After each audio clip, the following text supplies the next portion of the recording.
Der Dennis aus Hürth, der prollige Vorstadt-Berufsschüler, haut gerne mal seine Kommentare zum Weltgeschehen raus. Und jetzt singt er auch noch. Und er hat einen neuen Bruder, Peter Brinks. Gemeinsam haben Brinks und Dennis den Song «Et geilste Land auf der Welt», das ist Kölle, geschrieben. Und so ziehen sie dann durch die Säle. Ein Fall für den Klappstuhl. Der Till ist ihnen nach Leverkusen und Bergisch Gladbach hinterhergefahren.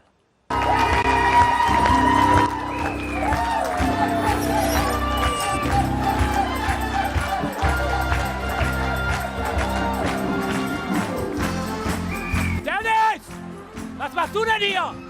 Ja, ich bin Praktikant bei denen, bei Brinks, du Otto. Aber wenn du schon mal hier bist, machen wir mal einen Stuhlgang. Boah, nee, ich hatte schon 1,5 Kilometer auf einem Brötchen.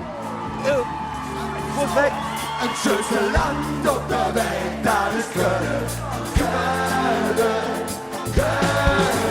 Für Bulette, Salami, Frikadelle. Bis morgen. Köln, Köln. Ein schönes Land. Dennis, Ja. warum jetzt Karneval? Ja, ich weiß auch nicht. Ich bin zum Arbeitsamt gegangen und so, ne? Da hat die Frau Metanoglu gesagt, ich könnte ein Praktikum machen bei Brinks. Aber in Wahrheit geht es eigentlich so, meine Oma, die will eigentlich was von Peter Brinks und die hat gesagt, mach das bitte, weil vielleicht kann ich den kennenlernen. Dann kann ich mit dem mal lecker was essen gehen. Weil meine Oma sagt immer über Peter Brinks, das ist ein Leckerchen, mit dem würde ich gerne ins Essen gehen. Die Drecksau, ey. Der will mich immer mit seiner Oma verkuppeln. Ich bin verheiratet, Alter. Wenn das nicht wäre, würde ich drüber nachdenken. Die sieht heiß aus, die Oma. Wenn die so gut aussieht wie er? Ja, da habe ich ja... Und wenn die so jung ist wie er, ich weiß nicht, wie alt ist die Oma? 25, ja.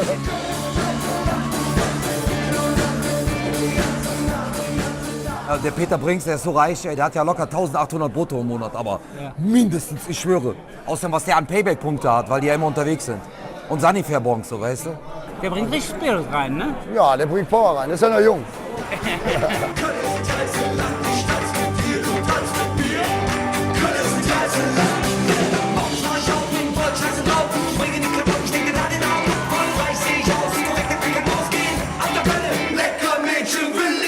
Irgendwann rief er mich an und sagt, übrigens, ich habe nichts zu tun in der Karnevalszeit, ich komme mit. Ich sage, Alter, 180 Konzerte, willst du das wirklich machen? Ja, ich komme mit. Dann haben wir noch einen Sitz bei uns in den Bus mit eingebaut und jetzt habe ich einen Bruder mehr. Ich habe auch eine neue Zahnbürste gekauft, so, ne? Und so neue Unterhosen habe ich mir auch gekauft. Und das ist mit den Jungs so wie so auf einer Klassenfahrt. Die bösen Jungs sitzen hinten, das ist meistens der Peter und der Christian. Und die Intellektuellen, also die mal alle Abitur oder wie das heißt haben, die sitzen vorne. Jetzt hatte der Peter erst den Silbereisen und jetzt dich. Fühlst du dich nicht benutzt? Nein, also ich weiß nicht so. Also ich meine, okay, ich sag's jetzt, ich bin der Neue von Helene Fischer. Ich schwöre ohne Flachs so, ich kann auch turnen und so.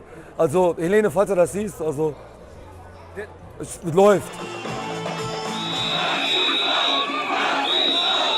Ihr seid auch zusammen, du und Brinks, gegen rechts. Seid ihr aufgetreten? Damals als wie heißen die nochmal? NSD? Nee, AfD? Wie heißen die nochmal? AfD. Ja, dabei im Maritim aufgetreten sind. Was hat dich bewogen zu sagen, mir reicht's hier? Ich meine, wir können ja alle den Mund halten und sagen so, können nichts sagen oder sowas. Aber wenn ich dazu stehe und mit den Jungs da auftrete oder mit den ganzen Leuten, die da an dem Tag aufgetreten sind, dann stehe ich dazu. So, ich finde es nicht richtig. Der steht sein Mann, ja, als die Nummer mit der AfD war und dieses Meeting sozusagen im Maritim stattfinden sollte, wo wir alle zusammen auf die Bühne gegangen sind, war der Dennis einer der Ersten, der bei uns hinterm Zelt stand und sagt, ich komme mit auf die Bühne.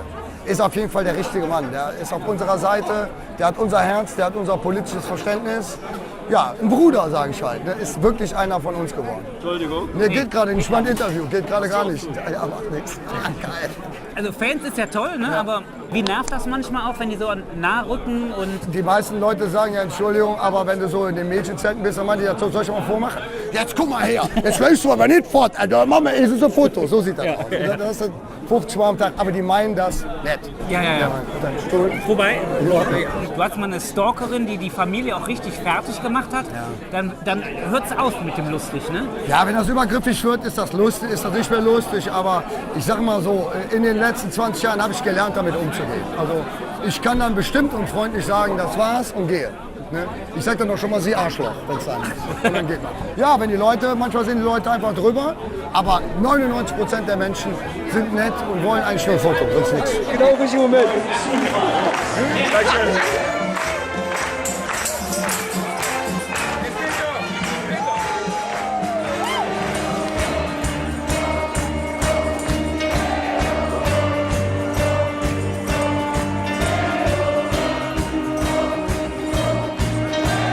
Wie geil ist das mit Brinks? Das ist der Oberknaller. Das ist so wie Weihnachten bloß, wenn man was geschenkt wird zu Weihnachten. So ist das. Also man träumt von der Ritterburg von Playmobil und man kriegt sie auch. So ist das. Schönes ist hier noch. 198 Auftritte, schaffst du das? Ja, auf jeden Fall. Also vielleicht sollte ich ein anderes T-Shirt irgendwann mal anziehen. Vielleicht. Also, aber ansonsten kriege ich das hin, glaube ich. Ich habe ja hier Curry King gegessen und so und schön Pfanne Eistee und so, dann geht das schon. Ich habe gar nichts abgekriegt vom Curry King. Gar nichts. Hast du ganz alleine gegessen alles? Ja, guck mal, deswegen bin ich dick und du bist dünn.